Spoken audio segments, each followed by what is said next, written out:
Hi, it's Adam Hancock from Stocks Happening here in Singapore, looking back at everything that's going on in the global world of stock markets and trading.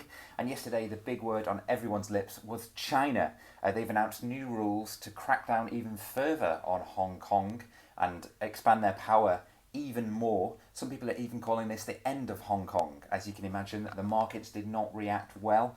The Hang Seng Index, which is based in Hong Kong, that fell over 5.5%.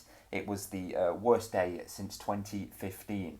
Now, the bigger picture on this, of course, is the US China trade war, which we think is going to carry on gathering more and more momentum and get more and more bitter. Basically, the US don't want these powers over Hong Kong, and they have their ongoing trade war with China, so that's going to get very messy.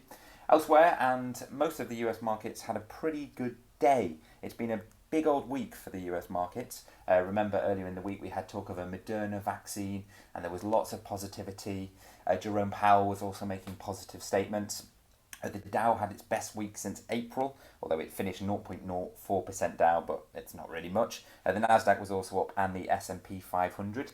It's the Memorial Day weekend now, big holidays, states reopening. It's going to be fascinating to see what happens. America does feel like it's just kind of getting on with it. Whether or not in the long term that's a good decision, who knows? Elsewhere in the UK, the FTSE 100 finished 0.37% down.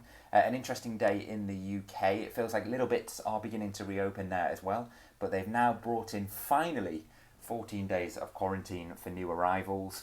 So anyone coming to the UK has to go home go home or go to another location, a hotel for example, stay in for 2 weeks and quarantine. Airlines are saying this is terrible, saying it's going to be really bad for the tourism industry.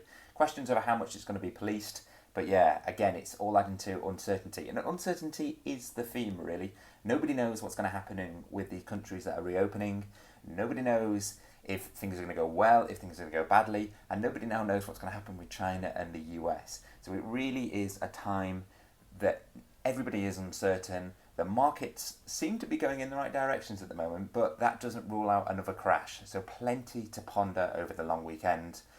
3 days off for a lot of the markets, and then it's a big week next week. A lot more economic data coming out, and we'll start to see the effects of these shutdowns as well.